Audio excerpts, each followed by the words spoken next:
Sahabat IPA sekalian, hari ini podcast kita agak spesial ya, yaitu karena kita tidak menginterview alumni atau mahasiswa, tapi hari ini yang akan kita interview adalah salah seorang dosen di Prodi Pendidikan IPA. Insya Allah kalian sudah kenal ini, namanya Ibu Diah Ayu Bajarin Tias. Beliau adalah salah satu dosen Prodi Pendidikan IPA. Sejak tahun berapa Bu Diah? Beliau mengajar di Prodi Pendidikan IPA sejak tahun 2012. Jadi sampai 2022 ini berarti sudah 10 tahun. Nah, tapi yang kita bicarakan untuk hari ini adalah tentang peran beliau sebagai koordinator di salah satu program kampus mengajar. Salah satu program dari Kampus Merdeka ya. Jadi Kampus Merdeka itu dari Dikti ada 8 program yang bisa diikuti oleh mahasiswa. Jadi untuk mahasiswa sekarang mereka punya peluang untuk mengikuti program Dikti yang dinamakan program Kampus Merdeka. Ada 8 jenis program itu. Tapi kita nggak akan bicara ke 8 jenis itu. Ada banyak ya, ada magang, ada penelitian dan lain sebagainya. Tapi yang kita bicarakan khusus yaitu program Kampus Mengajar. Nah, Bu Diah ini adalah koordinator dari program Kampus Mengajar, yaitu program yang ternyata banyak bisa diikuti oleh mahasiswa dari Fakultas Keguruan dan Ilmu Pendidikan, salah satunya yaitu Prodi Pendidikan IPA kita ini. Selamat pagi Bu Diah. Selamat pagi. Gak usah tegang, nyantai aja Bu Diah. Program Kampus Mengajar itu adalah program yang ternyata bisa diikuti oleh banyak mahasiswa dari Fakultas Keguruan dan Ilmu Pendidikan. Walaupun sebenarnya mereka dari fakultas lain juga bisa ikut. Cuma secara alami berdasarkan seleksi akhirnya memang sebagian besar yang ikut adalah dari FKIP. Nah, kita akan diskusi dengan Bu Diah. Kita awali dari sebenarnya apa yang dimaksud dengan program Kampus Mengajar itu. Mungkin Bu Diah bisa menjelaskan kepada para sahabat kita. Jadi Kampus Mengajar itu merupakan salah satu program dari MDKM yang saat ini menghadirkan mahasiswa untuk ikut membantu guru dalam meningkatkan pembelajaran baik itu di SD maupun di SMP. Jadi pada program ini mahasiswa dari kampus, dari perguruan tinggi diminta untuk mengajar ke sekolah. Ya. Mengajarnya itu di mana? Di dekat kampusnya atau kemana Bu Diah? Kalau untuk yang KM2 itu masih di wilayah domisili mahasiswa. Untuk yang KM3 itu di seluruh Indonesia, ditempatkan di seluruh Indonesia ya.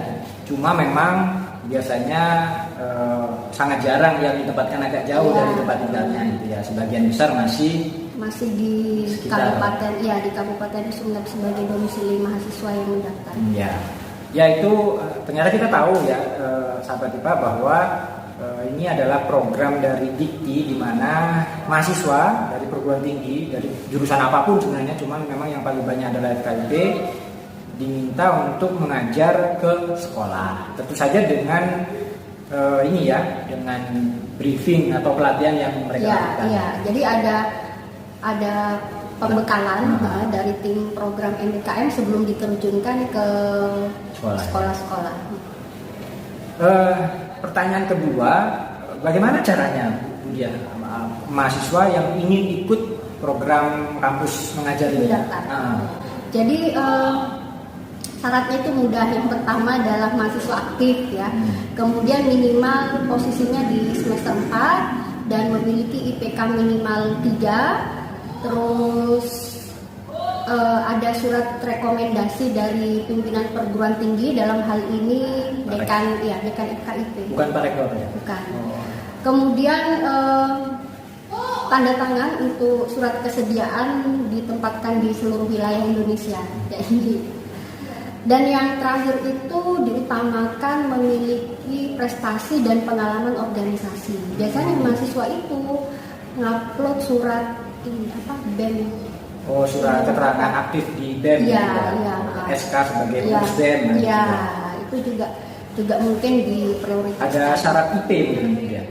Iya, IPK. Berapa IPK? Minimal 3. Minimal 3 ya. Jadi sobat sekalian, ternyata untuk daftar untuk prestasi menurut dia tadi minimal IP atau IPK mahasiswa saat mendaftar adalah 3,00. 3,00. Ya harapannya memang mungkin kenapa IP-nya harus bagus, harapannya agar benar-benar bisa bantu sekolah nantinya. Iya. Baik, kemudian kita berlanjut ke pertanyaan ketiga ya. Nah sebenarnya kalau ikut program ini apa sih manfaat yang akan diperoleh oleh mahasiswa ataupun dari program studi apa manfaatnya? Kalau sekolah kan jelas sekolah dapat bantuan gitu ya dari mahasiswa. Tapi apa manfaatnya untuk mahasiswa sendiri untuk prodi apa dia? Jadi kalau untuk perguruan tinggi maupun prodinya itu bisa meningkatkan indikator kinerja utamanya. Indikator kinerja utamanya siapa? Prodi maupun universitas. Karena di situ tertulis mahasiswa maupun dosen itu aktif di luar kampus. Oh ya, nah. Terus kalau untuk mahasiswa sendiri ya bisa menambah wawasan pengalaman mengajar, kemudian nambah soft skill-nya, kemudian bisa juga meningkatkan literasinya dari mahasiswa sendiri. Jadi banyaklah kalau saya tanya-tanya kepada yang lolos itu banyaklah manfaat yang didapatkan karena kan kurang lebih kampus mengajar ini berjalannya sekitar 5 bulan. 5 bulan untuk setiap mahasiswa yang mendaftar itu ya. Mereka akan menjalani selama 5 bulan mengajar di sekolah. Ada dampak secara keuangan enggak? Ada, jadi fasilitas yang akan didapat ya untuk mahasiswa itu yang pertama adalah uang saku sebesar 1.200.000 per bulan dan ini diberikan selama 5 bulan. Itu terbagi menjadi 2 termin. Termin 1 itu biasanya dibayarkan sebanyak 2 bulan, kemudian di termin 3 itu 3 bulan. Kemudian mendapatkan UKT sebesar 2.400.000 per semester itu dibayarkan di akhir program. Oh ya, jadi pada saat mereka mengikuti program kampus mengajar itu mereka dapat gratis SPP ya? Iya, dapat gratis SPP, dapat uang saku dan ini lagi yang lebih penting yaitu pengakuan SKS sebesar 20 SKS, ya. Jadi mahasiswa tidak perlu capek-capek kuliah di kampus. Jadi walaupun jadi begini, ya, logikanya begini. Ketika mereka itu program ini kan harus beraktivitas di sekolah di luar kampus. Bagaimana dengan kuliahnya yang ditinggal? Ternyata nggak usah khawatir karena akan diganti sebanyak 20 SKS. Ya. Nanti nilainya dikonversi ya? Iya, dan biasanya nilainya itu A. Pengalaman saya mengkonversi di KM2 sebanyak 20 SKS di semester itu nilai mahasiswa menjadi A. Semua mata kuliahnya itu. Ya menarik ya, harusnya yang masih mahasiswa yang nonton ini harusnya punya cita-cita untuk daftar ke kampus mengajar. Kalau yang sudah alumni atau pihak luar ya harusnya tahu bahwa sekarang ada semacam inovasi dari IKTI mengajak seluruh perguruan tinggi mahasiswanya untuk berpartisipasi memajukan pendidikan ke seluruh daerah di Indonesia. Pertanyaan terakhir ini ya. Bagaimana peluang kalau sudah daftar ya, peluangnya khusus untuk prodi pendidikan IPA sendiri karena mungkin kan untuk di luar kampus nggak tahu ya. Untuk yang prodi IPA peluangnya kalau mahasiswa daftar itu seberapa besar? Ya alhamdulillah 90% ya, banyak yang keterima. Jadi kemarin di KM2 saya agak lupa mungkin sekitar 647 gitu. Kemudian yang di KM3 itu sekitar 9 mahasiswa.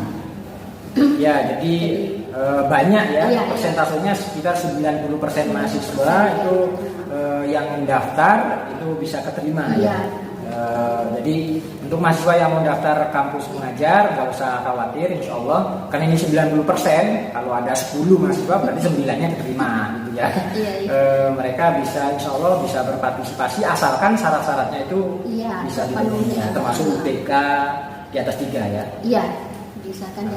Ya itu yang bisa kita diskusikan untuk pagi hari ini dengan koordinator kampus mengajar Universitas Wirataja. Mungkin ada pesan terakhir Bu ya? Closing statement. Jadi gini, kalau saya sih selalu mengajak ayolah mendaftar di prodi pendidikan IPA karena sekarang itu tidak hanya beasiswa yang didapatkan, tapi dengan mengikuti program kampus mengajar ternyata kita juga selain mendapatkan pengalaman ya itu tadi kita juga dapat beasiswa dan uang saku dan lain-lain gitu. Jadi jangan pesimis kalau misalkan saya nggak kuliah Bu, nggak bisa dapat beasiswa gitu. Ternyata ada beasiswa Ada lain, cara-cara lain, iya, ya. iya, Ya. yang didapatkan. Ya, itu pesan dari dia kepada kita, kepada para sahabat IPA sekalian.